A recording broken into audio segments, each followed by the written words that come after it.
बिहार शिक्षा बोर्ड के 7वीं क्लास की परीक्षा में कश्मीर पर पूछे गए सवाल को लेकर विवाद बढ़ता जा रहा है। दरअसल देशों के नाम वाली लिस्ट में कश्मीर का नाम लिख दिया गया।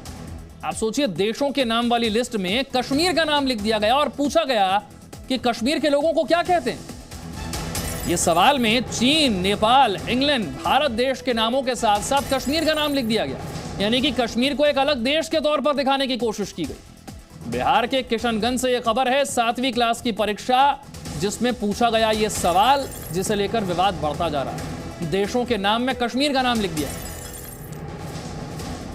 किशनगंज, ये देखिए, ये 7वीं क्लास की परीक्षा का वो प्रश्न पत्र है जिसमें कश्मीर को एक अलग देश के तौर पर दिखाने की कोशिश की गई है और पूछा गया है कि कश्मीर के रहने वाले लोगों को क्या कहते हैं।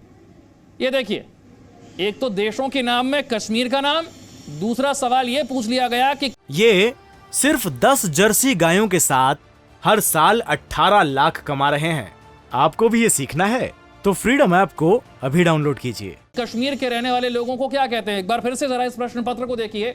ये बिहार के किशनगंज में 7वीं क्लास की परीक्षा, उसका प्रश्न पत्र आपके सामने है और इस प्रश्न पत्र में सवाल क्या पूछा जा रहा है, क्या उम्मीद कर रहे हैं आप बच्चों से और क्या सिखाने की कोशिश कर रहे हैं इन छात्रों को। ये बड़ी हैरान करने वाली तस्वीरें। ये देखिए, बिहार शिक्षा परियोजना, ये बिहार के किशनगंज में 7वीं क्लास की परीक्षा का एक प्रश्न पत्र है। पहले तो ऊपर अलग अलग देशों के जहां पर नाम है वहां पर नाम लिख दिया जाता है कश्मीर का, यानी कि कश्मीर जो कि भारत का अभिन्न हिस्सा है उसे एक अलग देश के तौर पर यहां इस प्रश्न पत्र में दिखाने की कोशिश है। दूसरा, ये देखिए कंट्रीज, देशों के नाम की लिस्ट में जो है वो कश्मीर का नाम, फिर दूसरा इसी के नीचे आगे जाकर लिखा गया है कि कश्मीर के रहने वाले लोगों को क्या कहते हैं। आप सोचिए, इस तरीके का सवाल पूछा जा रहा है, अब इसे लेकर विवाद बढ़ता जा रहा है। ये देखिए आगे क्या लिखा गया वो भी आपको दिखा देते हैं। ये 7वीं क्लास की परीक्षा का प्रश्न पत्र है बिहार के किशनगंज में 7वीं क्लास की। जो ये देखिए, the people of Kashmir are called, यानी कि आगे जो है वो आपको इसका जवाब सही देना है। 7वीं क्लास के बच्चों से ये उम्मीद की जा रही है कि वो इस सवाल का जवाब दें। ये सवाल ही अपने आप में गलत है और क्या सिखाने की कोशिश की जा रही है, क्या बताने की कोशिश की जा रही है, ये तस्वीरें हैरान करती हैं। मेरे सहयोगी रजनीश मेरे साथ हैं और जानकारी के साथ। रजनीश, ये क्या सवाल पूछे जा रहे हैं बिहार में?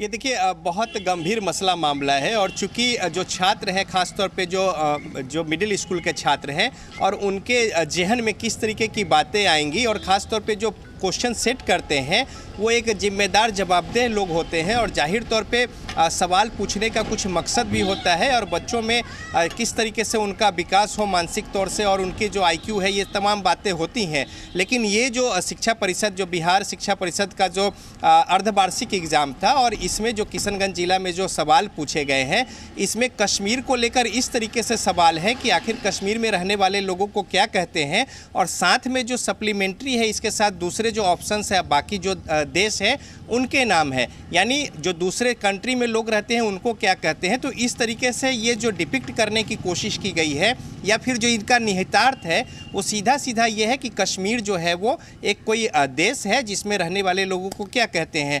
इसको लेकर अब राजनीति जो है वो भी तेज हो गई है बिहार में।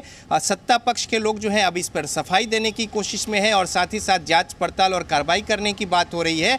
वहीं विपक्ष में बीजेपी सीधे इस मसले को लेकर पीआईएफ से लेकर तमाम ऐसे संगठन को जोड़ते हुए ये कह रही है कि बिहार में वैसे लोगों का शासन जो है गठबंधन में आ गया है, चाहे वो जेडीयू हो या फिर आरजेडी, जिनके लोग जो हैं समर्थन करते हैं इस तरह की गतिविधियों को लेकर और ऐसे जो हालात उत्पन्न होते हैं। ऐसे मैं आपके पास आऊंगा, वहां के स्थानीय एक और नागरिक है, उनकी क्या वो क्या कह रहे हैं इसे लेकर, जरा ये भी सुनवा देते हैं। शिक्षा पद्धति में इस तरह के सवालों को जोड़ा जा रहा है। ऐसा प्रतीत होता है कि बिहार की वर्तमान सरकार कश्मीर को अब भारत से अलग देश मानती है। जिस तरह भारत के वीर सैनिकों ने कश्मीर को भारत के साथ एक धागे पिरोने के लिए अपने प्राणों की आहुति दी है और इस तरह का सवाल करना एक तरह से भारत के जो नव युवा हैं उनके लिए। ये सिर्फ 10 जर्सी गायों के साथ हर साल 18 लाख कमा रहे हैं। आपको भी ये सीखना है तो फ्रीडम ऐप को अभी डाउनलोड कीजिए।